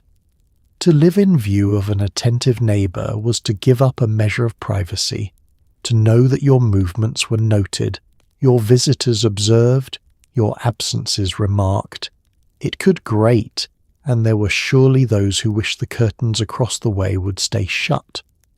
But that same watchfulness was a shield, a constant low-level attention that made the street safer for everyone on it, and especially for its weakest members. You could not have the protection without the observation. They were one and the same thing. She was in her way the neighbourhood's memory and its early warning both, holding in her head a detailed and current account of everything that happened on the block and sounding the alarm the moment something seemed wrong. In an age with no cameras trained on the streets, no alarms wired to distant stations, no glowing screens to summon help at a touch, the watcher at the window was the security of the street, freely given, asking nothing in return but the small satisfaction of knowing everyone's business. It was a fair trade, most came to feel, and a great many were kept safe by it without ever knowing they had been. You think of how the watching has changed in the years since, how it has moved from the warm, attentive eyes of a neighbour to the cold glass eye of the camera mounted above the door. There is watching everywhere now, more of it than ever, but it is a watching without care, without recognition, without the protective heart that beat behind the twitching curtain. The camera sees the stranger and the neighbour alike and knows neither, and it will not knock on a door when the newspaper goes unfetched, and it will not call out when a child strays toward the road. The watcher at the window did all of that, and did it because she knew and cared about every soul on the block. Her lamp is on now, glowing warm behind the curtain as the evening comes down, and you can just make out the shape of her in her chair by the window, keeping a faithful watch as the street settles toward night. You lift a hand to her as you pass, and the curtain stirs, and you know she has seen you, and marked you home safe, and added you to the running tally of her long day's watching. And though you smile at the thought of her nosiness, you are glad of her, deeply glad, because a street with a watcher at the window is a street where no one, not the widow, nor the child, nor the wanderer, is ever entirely unwatched over, ever entirely alone in the dark. On a warm Saturday, the smell of charcoal drifts over the fences, and one by one the yards begin to fill. A backyard barbecue in the 1950s rarely stayed inside its own property lines for long. Folding chairs were carried over, extra plates appeared, and before you knew it, half the street was gathered around one grill. Children darting between the grown-ups, someone's radio playing low. These easy, spontaneous gatherings were the heart of neighbourhood life, the place where knowing your neighbours turned into truly liking them. There was no invitation to lose and no guest list to manage. There was only the open yard, the shared food, and the long golden evening stretching ahead. It begins simply enough. A man deciding on a fine Saturday afternoon to fire up the grill, the charcoal lit and left to ash over, the good smoky smell of it rising and drifting out across the yards. And that smell is a kind of summons, though no one intended it as one. It reaches over the fence to the next yard where a neighbour catches it and wanders over to see what is cooking, and stays to talk, and is pressed to bring his family over and make an evening of it. And so it grows, the way these things always grew, one neighbour at a time, until what began as one family's supper has become a gathering of half the block. The chairs come out and are carried over, the folding tables are set up and spread with whatever each household has to add, a bowl of potato salad, a plate of devilled eggs, a pitcher of lemonade or something cold for the grown-ups. The food multiplies as the people do, everyone contributing, no one keeping account, until there is a feast where there was meant to be a family supper and more than enough for all. This was the genius of the thing, the way it drew on the whole street and so cost no single household very much, the way the abundance simply appeared out of everyone's small contributions. The children run wild through it all, darting between the legs of the grown-ups, chasing one another around the yards, drunk on the freedom of a summer evening with no bedtime yet in sight. The grown-ups stand about in easy clusters, plates in hand, talking and laughing as the light turns golden and then amber and then soft and blue. Someone has a radio playing low, and the music drifts through the gathering, and perhaps as the evening deepens, a few couples dance a little on the grass. The men gather round the grill as men do, offering advice on the cooking that the cook does not need. The women settle into their own warm circles, and the whole street, or a good part of it, is simply together, eating and talking and enjoying the long, slow close of a summer day. There was something in these gatherings that turned neighbours into friends. It is one thing to know the people on your street, to greet them over the fence and pass the time of day, and quite another to sit with them through a long, golden evening, to eat at the same table and laugh at the same jokes and watch your children play together on the grass. The barbecue did that. It took the daily acquaintance of the street and warmed it, deepened it, turned the simple fact of living near one another into real affection. You came to these gatherings knowing your neighbours and left them liking them, and over a summer of such evenings, a street became something more than a street. And the beauty of it was how little it required. No invitations, which meant none could be lost or forgotten or, worse, pointedly not extended. No guest list, which meant no one need feel left out, for the whole street was welcome and the whole street knew it. No planning, no fuss, just the open yard and the lit grill and the drifting smell of charcoal that called the neighbours in. It arose on its own from the warmth and openness of the street, spontaneous and unforced, the natural expression of a community that liked being together and needed no special occasion to do so. You feel the absence of it now, in the years since, when backyards have grown more private and the fences have grown higher, and a family may grill its supper in complete solitude, unsummoned by any neighbour and summoning none. Gatherings now are planned in advance, the invitations sent and tracked, the guest lists drawn up, and there is nothing wrong in that. But it is a different thing entirely from the easy open evenings that once bloomed on their own, out of nothing more than a lit grill and a fine Saturday. The spontaneity is gone, and with it some of the warmth, and the yards are quieter now on a summer evening than they used to be. The evening winds down at last, the food long since eaten, the light gone from the sky, the children finally flagging. The chairs are gathered up and carried back over the fences, the empty bowls reclaimed, the good nights called warm across the yards, and you carry your own chair home through the soft dark, full and content, your face a little sore from laughing, thinking that there is no finer thing in all the world than a summer evening spent this way, unplanned and unhurried, among neighbours who have somewhere in the course of it become, without anyone quite deciding it, your friends. Now let us speak of the harder knowledge, the way sickness could never stay secret for long.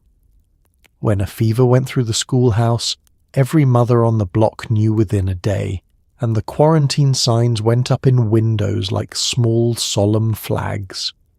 Neighbours kept their distance and drew closer at the very same time, leaving soup on the porch, taking in the wash, minding the well children so a tired mother could rest. To be known meant your struggles were known too, And while that could feel like living without a single wall to hide behind, it also meant that when illness came, an entire street quietly rearranged itself to carry you through. Illness was a graver thing then than it is now, and the neighbourhood knew it and treated it with the seriousness that ran underneath even the ordinary childhood fevers. There were sicknesses in those days that a family truly feared, that could sweep through a schoolhouse and into the homes and leave sorrow behind. And so, when word came that something was going round, the whole street took heed. The mothers spoke of it over the fences in lowered voices, tracking its progress from house to house, and a quiet vigilance settled over the block, everyone watching their own children for the first signs, everyone hoping their house would be spared. When a house was struck, everyone knew, because on a street like this such things could not be hidden and were not meant to be. A sign might go up in the window in the case of the more serious illnesses, a small solemn flag warning others to keep away, marking the house as one where sickness had settled in. And at the sight of it a strange double motion took hold of the street, a drawing back and a drawing near at the very same time. The neighbours kept their distance, yes, for there was contagion to fear and children to protect. But even as they kept away, they drew close in every way that did not risk spreading the sickness, and the care came flowing toward the stricken house from all directions. The soup appeared on the porch, left there rather than handed in, so that the giver need not enter the sick house. The wash was quietly taken from the line and done, and returned clean and folded, so that one burden at least was lifted from a mother who had a sick child to nurse and no strength to spare. The well children of the stricken house were gathered up and taken in by neighbours, minded and fed and kept safely apart from the sickness, so that the mother could give all her exhausted attention to the one who was ill. None of this was arranged or discussed. The street simply saw the need and met it, each household doing what it could from a safe distance, all of them together forming a ring of care around the suffering house. This was the other face of being so thoroughly known by your neighbours, the face that showed itself in the hardest times. To live so openly, with so little privacy, meant that your struggles were visible to all, that you could not hide your troubles behind a closed door and a brave face. And there were surely moments when a family longed to suffer in private, to be spared the knowledge and the attention of the whole street. But the same openness that exposed your struggles also summoned help to meet them. And when real trouble came, when sickness settled into your house, you found that the street had known before you could even think to ask, and had already begun to rearrange itself around your need. An entire block would quietly reorganize itself to carry a stricken family through, and it did so as naturally as breathing, because that was simply how things were done, because everyone understood that today it was this house, and tomorrow it might be their own. The care flowed toward whoever needed it most, and no one begrudged it, and no one kept account, because it all came round in the end. To be part of such a street was to know that you would never face the worst alone. That illness in your house would set the whole block gently to work on your behalf, soup and clean wash and minded children appearing as if by grace. It is a security that has grown harder to find in a world where neighbours so often do not know one another well enough to notice when sickness strikes, where a family can lie ill behind a closed door with no one on the street any the wiser. We are better at treating illness now, far better, with medicines and knowledge the old street could scarcely have dreamed of.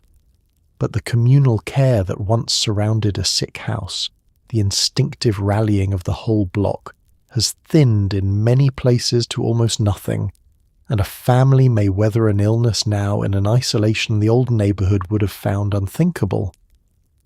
The quarantine sign comes down at last in time, and the house that was stricken returns slowly to the life of the street. The children back at play in the yard, the mother worn but grateful, carrying always the memory of how the block closed round her in her hardest days.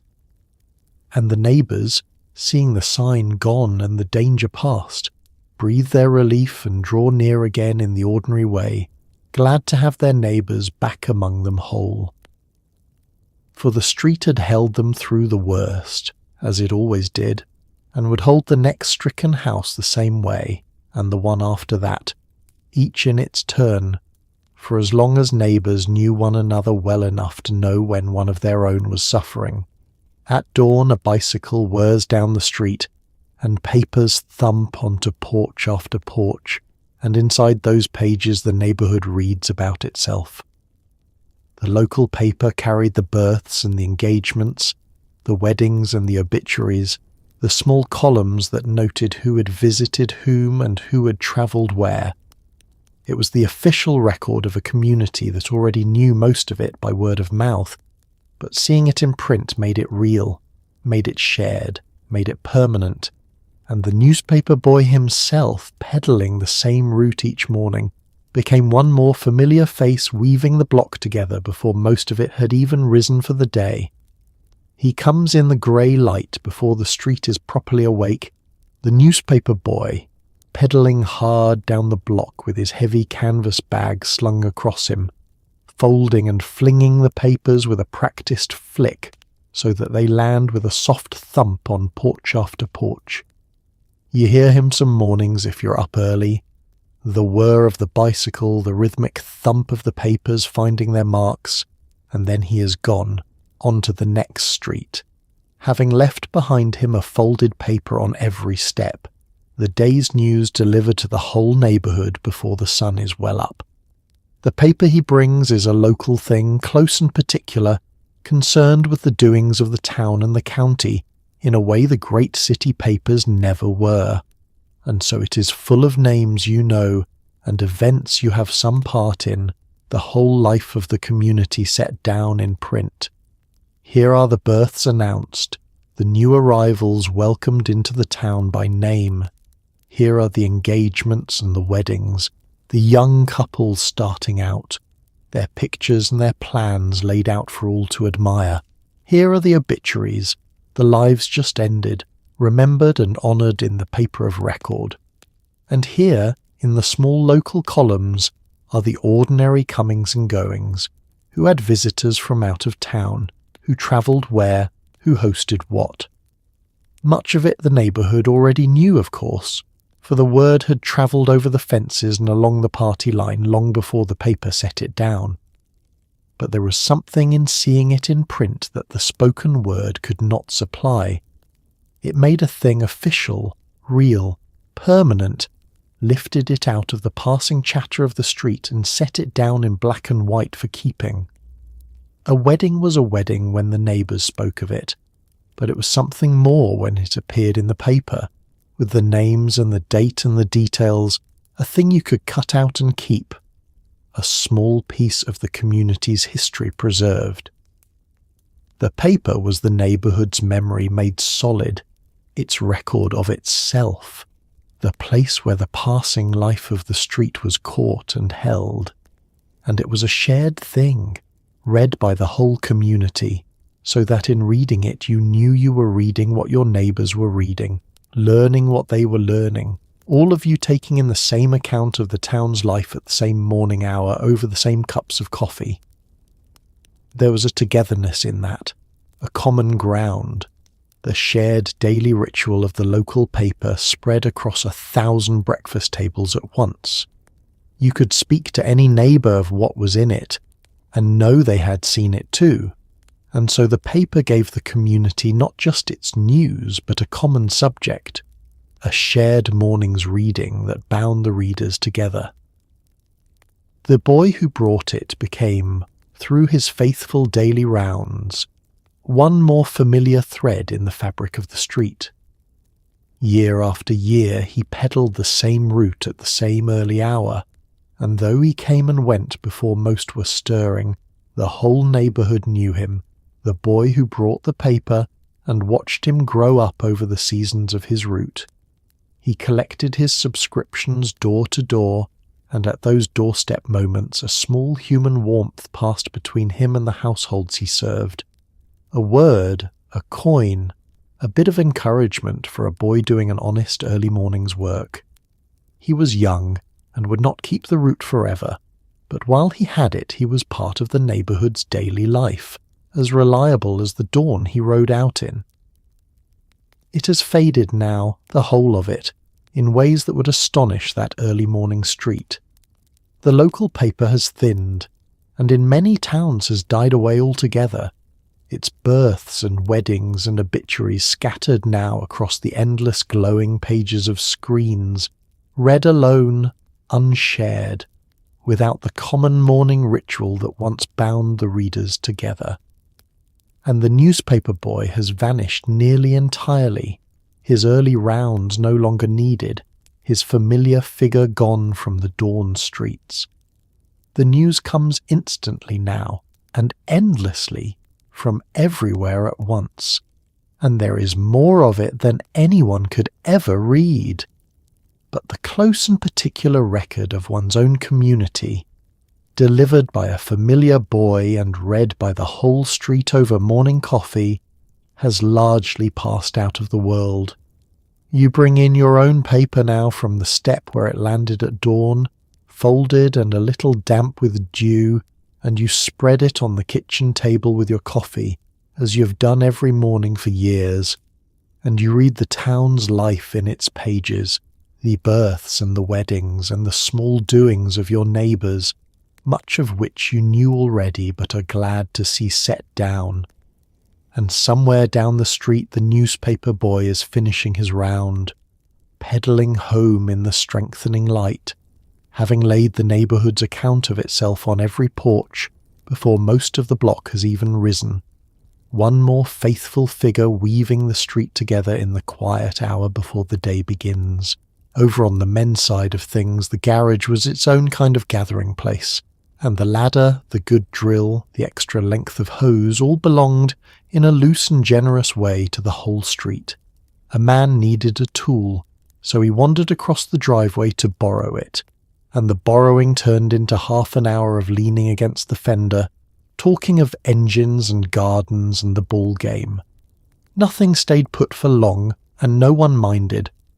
That constant, easy circulation of tools and favours built a web of small debts and small kindnesses, each one a reason to knock on a neighbour's door and stay a while. The garage was where a man kept his tools and tinkered on his car and found a bit of peace on a Saturday afternoon, and it was as much a social place, in its way, as any kitchen or porch. The door stood open on fine days, and a man working in there was visible to the street, available, and a neighbour passing by would drift over to see what he was about and lean against the workbench and stay. There was always a project underway, always something being built or mended or coaxed back to life, and always the possibility of company drawn in by the open door, and the tools within it were held by a kind of unspoken understanding in common. A man might own the ladder, but the ladder belonged in a looser sense to the whole block, available to any neighbour who needed to clean his gutters or paint his eaves, and it made its slow way up and down the street through the seasons, borrowed and returned and borrowed again. The good drill, the power saw, the long extension ladder, the tools too costly or too seldom needed for every household to own, these circulated freely, so that the street as a whole possessed far more than any single garage held. The borrowing was never merely transactional. A man did not simply appear, take the tool, and vanish. He came across the driveway and knocked or called out, and the request for the ladder became an occasion, a reason to stand a while and talk. And so the borrowing turned into half an hour leaning against the fender, the tool forgotten for the moment while the two men talked of the things men talked of, the trouble with a carburetor, the state of the tomatoes, the ball game and its heroes and its heartbreaks.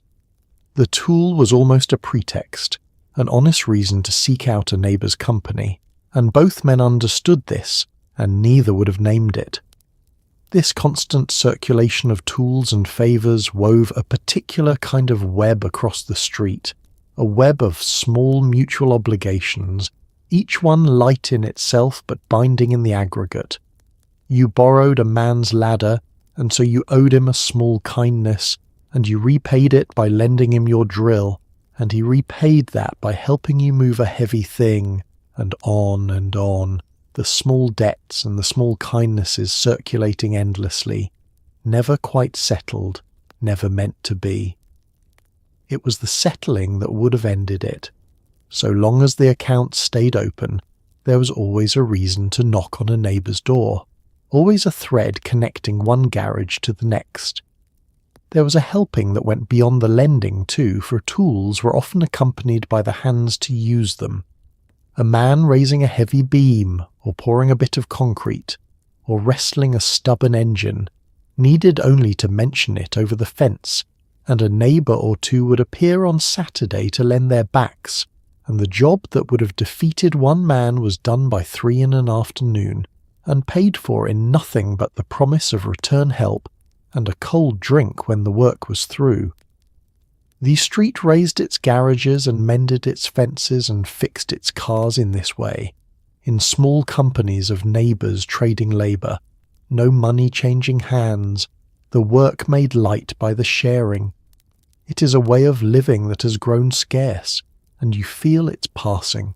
The garages are closed now more often than open, the men within them working alone if they work at all, and much of what once called for a borrowed tool and a neighbour's helping hands is now hired out to strangers, or bought new and cheap and used once and forgotten. A man can own every tool he might ever need and never once knock on a neighbour's door, and there is a self-sufficiency in that, and a loss. For the borrowed ladder was never really about the ladder.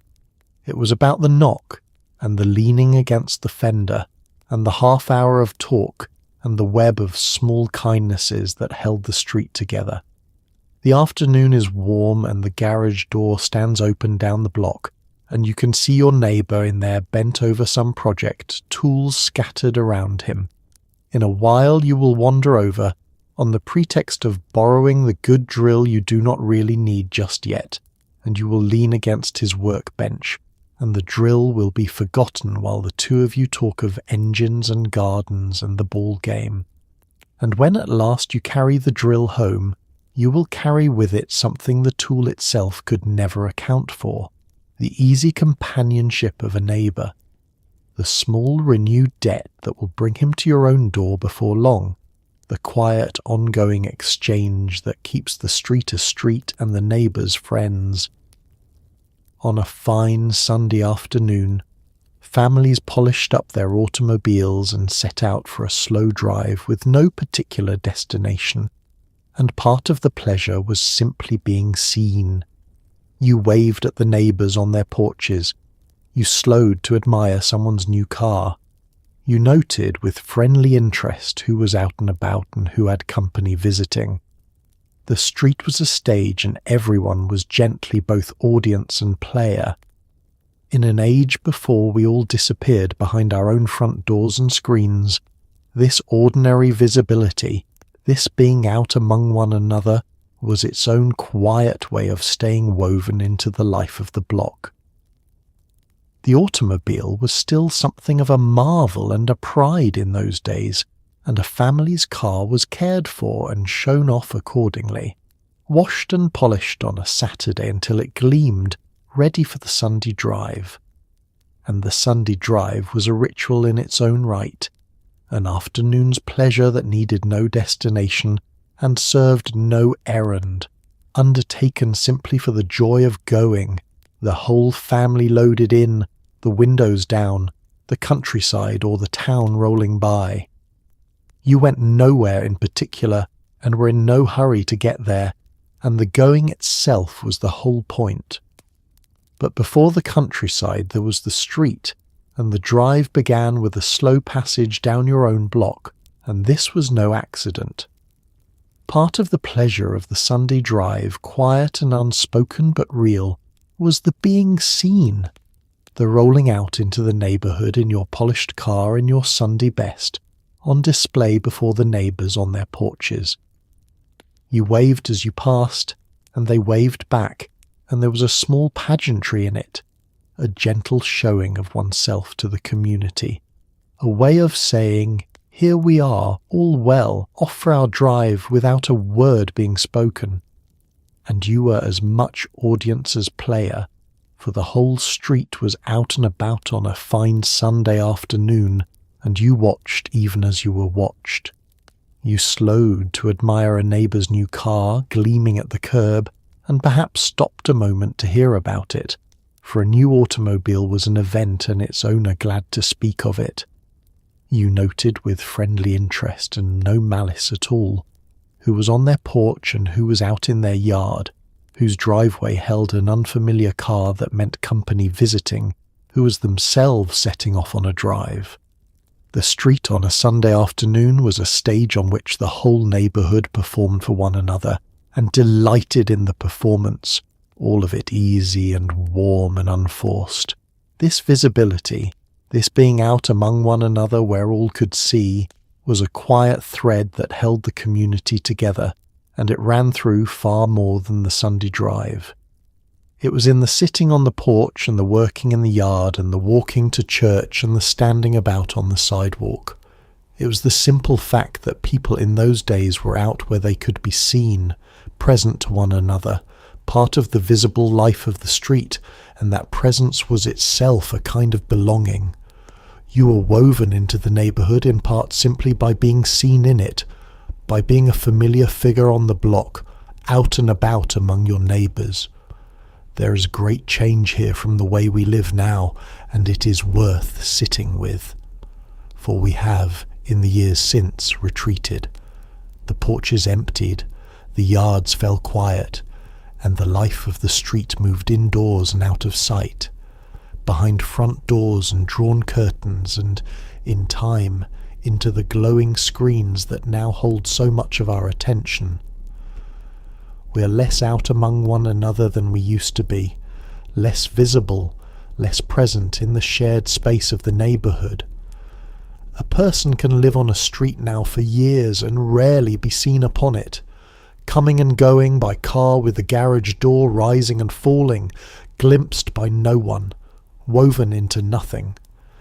And the Sunday drive itself has faded, that unhurried pleasure of going nowhere in particular for the simple joy of it. We drive now with destinations and errands and schedules, the car a tool for getting places rather than a pleasure in itself, and the slow, aimless Sunday drive, the polished car rolling out to be seen, the waving at the neighbours on their porches has largely passed out of the world.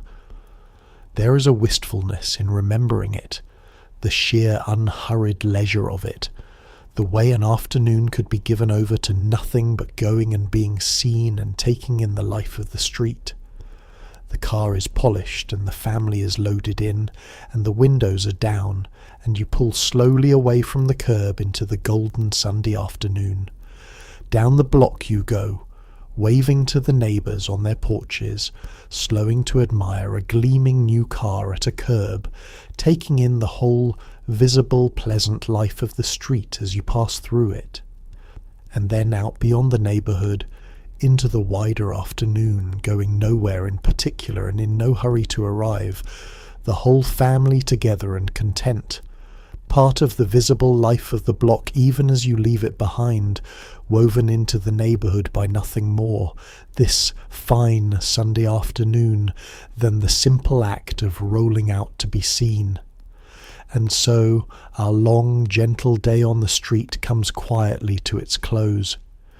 We walked it together from the first blue light of morning, past the porches and the fences and the borrowed cups of sugar, through the warm kitchens and the Sunday pews and the casseroles carried across the grass, all the way to the unlocked doors and the kind voice on the switchboard, and the porch lights blinking out one by one into the dark. And through all of it ran that single quiet thread, the simple fact of neighbours who knew one another and watched over one another and held one another close. So tonight, as you settle deeper into the warmth of your blankets, think about the people who lived this. The mothers who put on the coffee and gathered at the table in the mid-morning hush, the milkman in the blue dawn, the mailman on his patient round, the woman at the window keeping her faithful watch. They did not think of themselves as living in a golden age. They were simply living, doing the small daily work of holding a life together and caring for the people who lived close by. And maybe you carry one small thing forward from them. Maybe tomorrow you slow down for a moment on your own street. Maybe you wave to a neighbour, or notice who's been quiet lately, or simply let yourself be seen. It does not take much. It never